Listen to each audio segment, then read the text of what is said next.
Hello, top 11 managers around the world. How are you? I hope everything is great. This is your friend Al Mamun from Bangladesh. You are watching Mamun Prefer Gaming Top 11. Mamun Prefer Gaming Top 11 is the only YouTube channel that always provide Top 11 content. I try to cover all the Top 11's event and Top 11's topic. In this video, I'm going to discuss about a mistake, a common mistake that can be very devastating for your club. And the mistake is, in your formation. There is a formational mistake that you make and you get a very poor result for that mistake. I'm going to talk about that mistake, and also I'm going to reveal the secret of successful formations. So what is that mistake I'm talking about? Why it is a big mistake and can really cause a serious defeat against a team. So even you can lose against a weaker team if you make that mistake. So as you can see, I have two MC. What if I actually use one of my MC as a MC to enhance my attack more, and I put only one MC in the middle? So as you can see, this is the formation I have used in this formation in elite league, just to experiment. I always experiment to find great things for you. For a long time I have used 4-1-2-3 formation. It was successful. I should say that 80% successful formation for my club, but currently at this present season I had experimented with this formation. Just only one MC I put in the middle and two MC, three attackers. So great, really great attacking formation, but there is a problem in this formation. But before that, I'm going to show you the stat of this formation.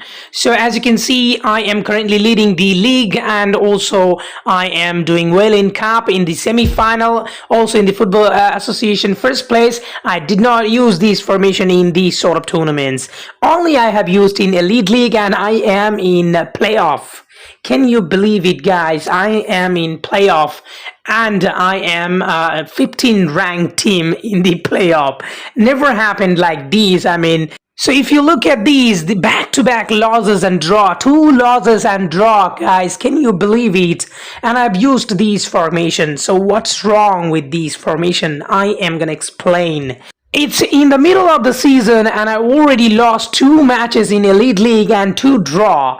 So I generally, I don't even lose 2 matches and draw 2 matches in the entire season as well, like in previous time. But now I have lost 2 matches already and 2 draw already in Elite League only. So you've seen that the separate result, a different result in different leagues and tournaments. In league I am champion, currently, and in cup I am also leading in the semi-final right now, and also doing well in football association. But why it's a opposite result in elite league? As I have used a different formation. See the difference in the lineup. While I'm using one central midfielder, here the opponent using 2 central midfielder and 1 left midfielder and right midfielder. That means 4 midfielders, guys, 4 players in the middle, while I have only 1 player in that middle row. So the opponent easily outnumbered my team, my midfielders. They were just too much to handle, to be very honest. So another match, another losing match. You see 2 midfielder, not so good midfielder, but still, that one single midfielder couldn't really resist these 2 low-level midfielders. So the performance overall dropped due to the central midfielders failure. So one central midfielder, sometimes you see in big teams, giant teams, one central midfielder can work, as those teams are crazy big, 300% or 200% plus, and all the main attributes are nearly 400, 500, 600, even more than that. They use money. But now these days it's gonna be changed as the tier system arrived. But still, money users will get benefit. So as you can see, these lone central midfielder really always get outnumbered by opponent's midfielder.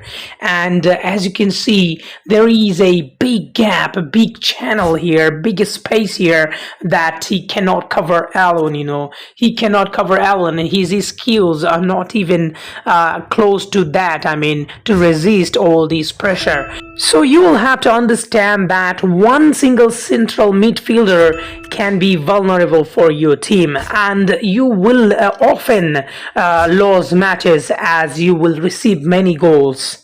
So one single midfielder will not really control your midfield. Controlling the midfield is the most difficult job, and at the same time it is the most important job as well.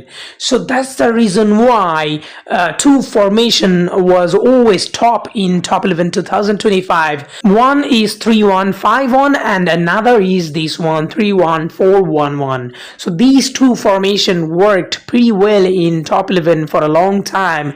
The reason is very simple: too much in the midfield. So they have too many midfielders while I have only one single central midfielder, and generally these midfielders' job is to protect the midfield or to work as a playmaker alone. So this is difficult for one single player.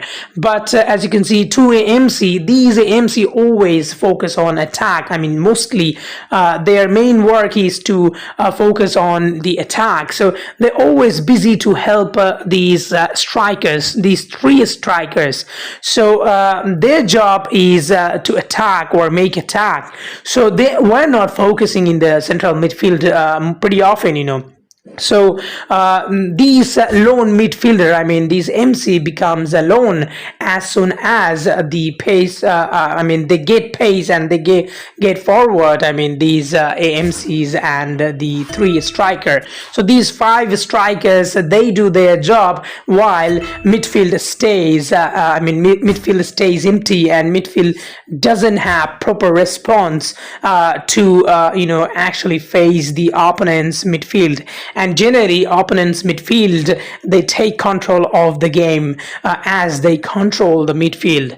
So this is pretty simple, that you need to understand that controlling midfield in top 11 2025 is very important. So they give priority to the midfield, and not only top 11 2025 but in real life as well. If you see that midfield is weak in any team, they do not perform well. They cannot really pass to the attackers. And one of the biggest example of World Cup winning Spain 2010, they won World Cup with the midfielders. They did not win World Cup with the strikers. If you remember that 2010 World Cup, Spain did not have any well-recognized, compared to the player like Ronaldo before Ronaldo, or Messi, or Miroslav Klose, not players like them, who can finish well. So they did not have that much powerful striker, David Villa or Fernando Torres. So they did not continue as they did in 2010. Their success is pretty much dependent on the midfielders. That means they did well because of the midfielders. But still, they did not perform like the players I mentioned in a German team, in Brazilian team, or in Argentine team. The player they have, they did not perform like them, but still they won the World Cup because of the midfielders. Alright guys, thank you so much for watching this video. I do always appreciate you guys for watching my video. And please subscribe this channel so that I get inspiration to make more quality videos for you.